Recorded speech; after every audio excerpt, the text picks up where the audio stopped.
Ladies and gentlemen, Sidney Lumet. Sidney Lumet is one of the greatest Hollywood directors of all time, a filmmaking legend who kicked off his career with 12 Angry Men in 1957 and went on to make Dog Day Afternoon, Network, The Verdict, Serpico, The Wiz, and so many others.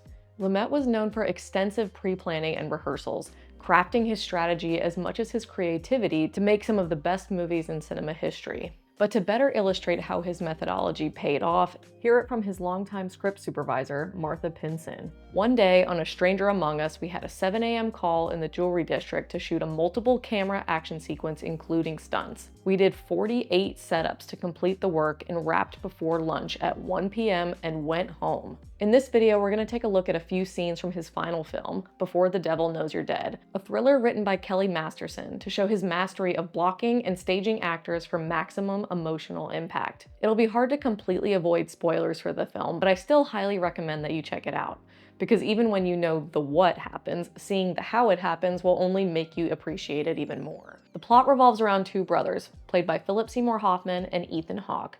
Their plan to rob their parents' jewelry store and the fallout that ensues. We have a real mess here. There's 2 terminated employees from your department still drawing checks.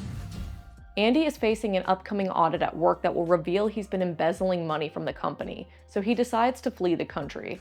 But in order to do so, he needs money. So he enlists his brother Hank, a chronically broke divorcee, to help him rob their parents' jewelry store, a crime that Andy calls victimless because the store is insured. But because of the film's ironic title, we know it will be no such thing. The film is broken into 3 perspectives: Hank, Andy, and their father Charles.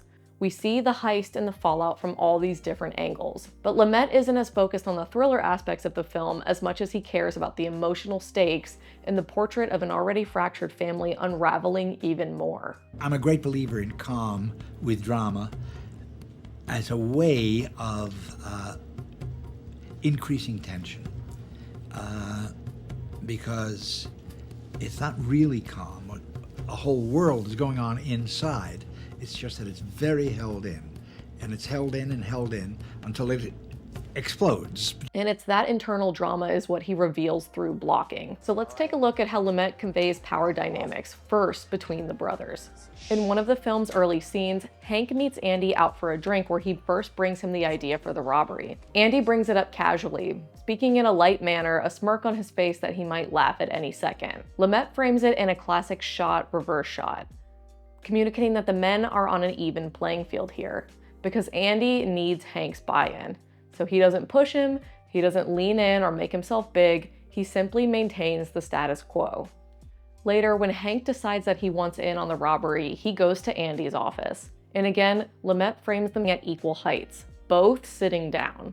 They take up equal amounts of the frame. When Hank learns Andy's plan involves them robbing their parents' store, that's when he says he can't do it. Oh, yeah, we can't think about it. It's perfect. As the scene continues, Andy decides to prey on his desperation and lays down $2,000 in front of Hank. It's then that he finally rises from the chair. He moves around the desk and sits down on it, sitting above Hank, looking down on him with a smile. It's almost a paternal moment. Andy knows that Hank needs his validation as much as he needs his money. At the midpoint of the movie, we see the same scene from a different point of view. And staging the scene this way changes the power dynamic immediately. Andy looks bigger behind his desk, the light from the windows partially shading his face. It gives him an air of dominance. Hank's body forms a curved line. We can see his apprehension already. And then when Andy circles around the desk, from this angle he looks gigantic. And this is important because the scene continues past where Lumet cut earlier. Andy goes on to tell Hank why he can't be the one to rob the store, and that gentle ease he talked to with Hank before disappears. He tells his little brother to stop being such a baby and figure out how to pull it off. When Hank still pulls back, Andy finally eases up. He quietly approaches him, and Lumet waits until this key moment to get close. He frames them in a close 2-shot, the light dappling on Andy's face as he goes straight for Hank's heart. It's like at this close, Hank can't resist Andy, and he finally agrees to the robbery. As you can imagine, the robbery goes wrong, in part because Hank is too afraid to do it himself, so he hires somebody else to do it for him. And the man he does hire brings a real gun to the store and shoots his mother, who was working there. At her wake, Hank can't stand the weight of his guilt over her death and rushes out of the house. There's no way I can make this scene any. He was always such a baby.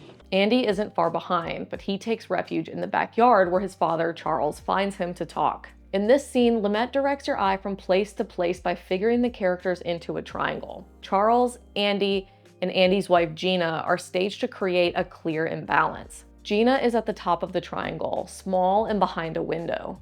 Andy's back is to the camera, and Charles faces the camera, where we get a clear view of his emotional state. In such a short period of time, there is so much insight into Gina's character from this single moment. She is so desperate and so eager to be a part of her husband's life. She wants to understand what's going on with him, but she's always left in the dark. So Lumet positions her in the background, busying herself with housework while she tries to eavesdrop. He also provides that physical barrier between her and her husband.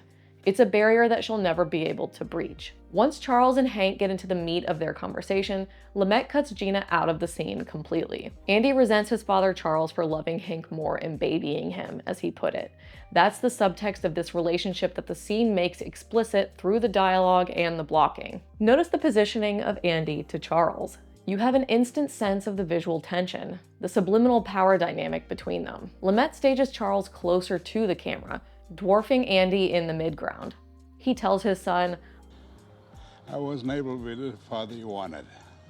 It's the lines of Charles's body that tell the story here. His shoulders form a curve, yet he's still dominant in the frame, so their power dynamic is still intact, even with the apology hanging in the air. It's notable though that although the power dynamic is still present, the domineering father, his isolated son, we still see Andy's face, as if Charles's grief makes it possible for him to be open with his son, as if to present a moment for reconciliation. And then when the shot reverses, it's almost identical, except Andy refuses to look at his father, to cast a glance or even move his head slightly. He's completely stoic.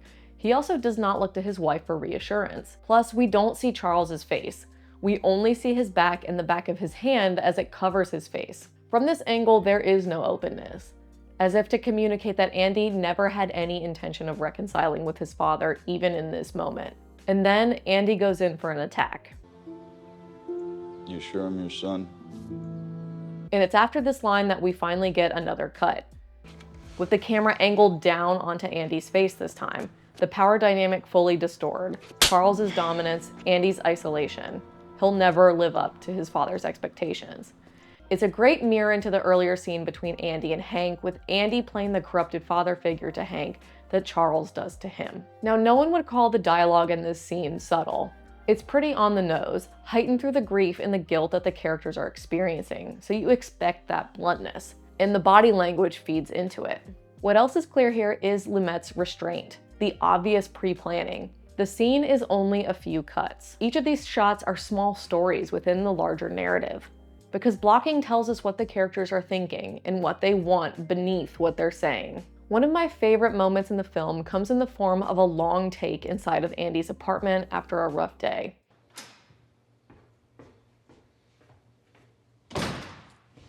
He enters and crosses the apartment from the door to the bathroom, and he's either completely ignorant to his wife's presence or just ignoring her. But either way, this blocking tells us what Andy is thinking and feeling through his movement.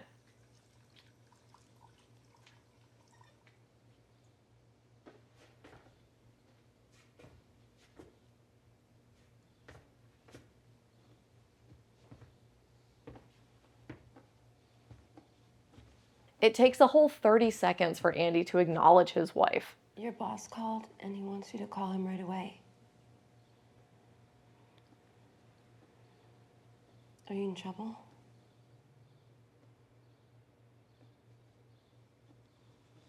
They just missed me. Where are you going? And another 30 seconds for Lumet to show us Gina's face. Something has to change. Together, it's a perfect encapsulation of Andy's emotional state, his chronic isolation, and his fractured relationship with Gina, all in one extremely simple shot. I won't spoil anything else for you if you haven't seen Before the Devil Knows You're Dead, but again, I highly recommend that you check it out whenever you can. These are just a few examples of the film's simple brilliance, how Lumet generates tension through these simple setups by always focusing on the emotional stakes and the internal motivations for the characters. The synergy of Lumet's strategic mind with his creative instincts made him a legend, and you can see this intentionality present throughout his filmography, and Before the Devil Knows You're Dead was no different. It was an unforgettable cherry on top of an already extraordinary career. In a funny way, that's a hard question to answer. Why does one like making movies?